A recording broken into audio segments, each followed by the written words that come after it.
আম্মু কি করবেন এই চাল দিয়ে? সব রাত তো 3 তারিখে তো একটু রুটি টুটি খাবা না তোমরা, এই জন্য চাউলের গুঁড়া রেডি মানে এখন যদি নাই করি তো হাতে সময় থাকবে না, এই জন্য মেশিনে দিয়ে গুঁড়ো করে আনবো। এখানে 5 থেকে 6 কেজি চাল আছে। একটু বেশি করে গুঁড়ো আনলে ডিপে রেখে দেওয়া যায়, যখন তখন তো আর ডেইলি গুঁড়ো করা সম্ভব হয় না। এই জন্য এখন একটু বেশি করে নিয়ে অল্প কিছু তোমাদের রুটি বানাই দেবো না, একটু হালুয়া বানাবো এই দিয়ে। এখন তো সব বাড়িতে কেউ কিছু করে না, তারপরও এটা তো একটা ঐতিহ্য আমাদের রয়ে গেছে, আমরা করছি। এখন মানুষ বলে এটা সব বাড়িতে এগুলা কোনো খাওয়ার কিছু না, নামাজ পড়াই। তারপরও এটা আমাদের ঐতিহ্য, আমরা দেখছি সবাই আগে এত পরিমাণ রুটি বানাইছে, সেইটা তো আর আমরা করবো না, অল্প স্বল্প করবো কিছু। এই যে না এখন ধুয়ে রেডি করি, কারণ মেশিনে আমি তো আর ঘরে করা যাবে না, মেশিনে।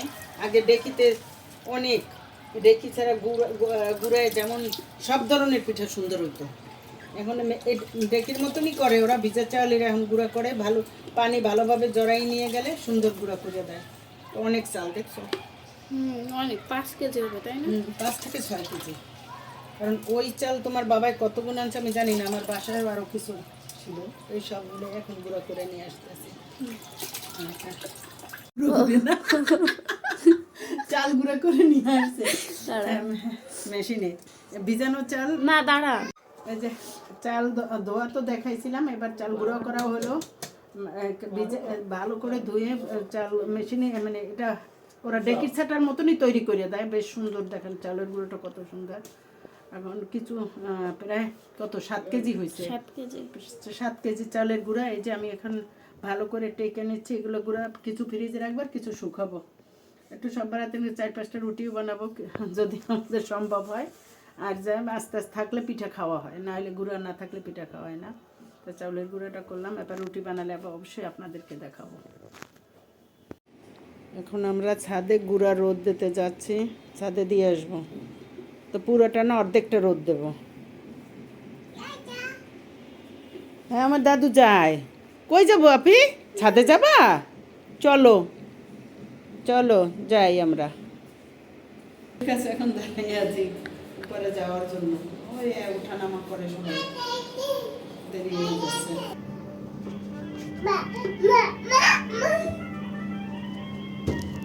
অলরেডি ফ্রিজে ছিল তো বেশ শক্ত হয়ে গেছে দেখছেন, এই যে এটা বরফ হয়ে গেছিল, আস্তে আস্তে হয়তো রোদ পেয়ে ছাড়বে।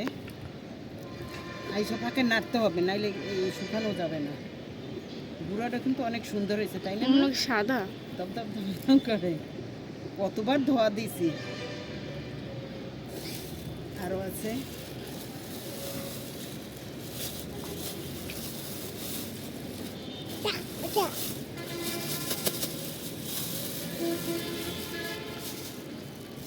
শুকাবে মনে হয়, এক রোদ্রেই শুকাই যাবে না, কিন্তু এটা বড় বড় পাইসে গেছে।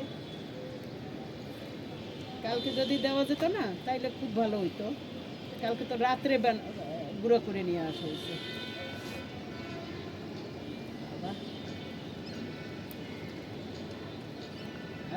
হাত হয়ে যাচ্ছে ঠান্ডায়।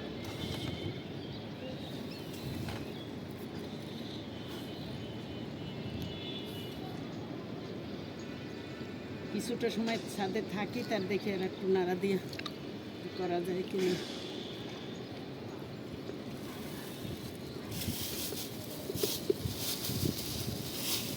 একটু আশপাশ বাবা,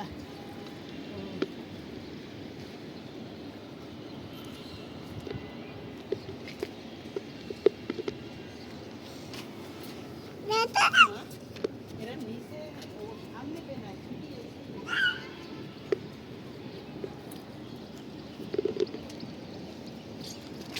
ভাইজা কই যাও?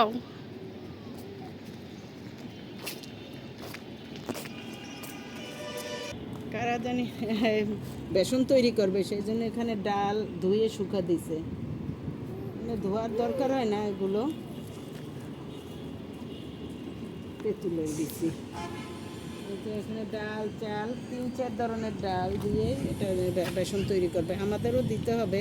আমার এখন তো আমার কেনা হয়নি, ঢাকা থেকে আইসা তারপরে দেখে আমি রেডি করব সব। মোটামুটি একটু ওই যে ফাইজা কি করে? ফাইজা, আমার দাদা কি করে? ওলে বাবালে, ওই যে সে ওই আসলে দুষ্টু করে, দুষ্টু করে আমার ময়না। হাসে।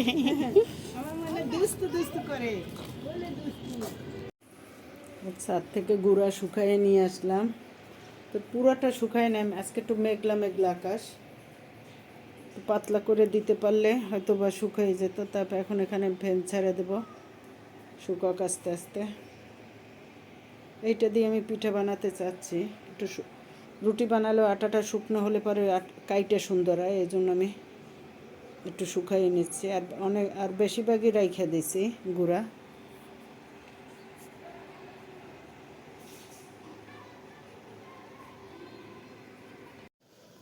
এই চাউলের গুঁড়া যে শুকাইছিলাম বা গুঁড়ো করলাম, সেই চাউলের গুঁড়া দিয়ে খোলা পিঠা তৈরি করা হয়েছে। এটা এমনি টেস্টের জন্য, রুটি বানাবো আলাদাভাবে, সেটাও দেখাবো আপনাদের। কিন্তু খোলা পিঠাটা তৈরি করলাম, কেমন হয়েছে বলবেন আপনারা।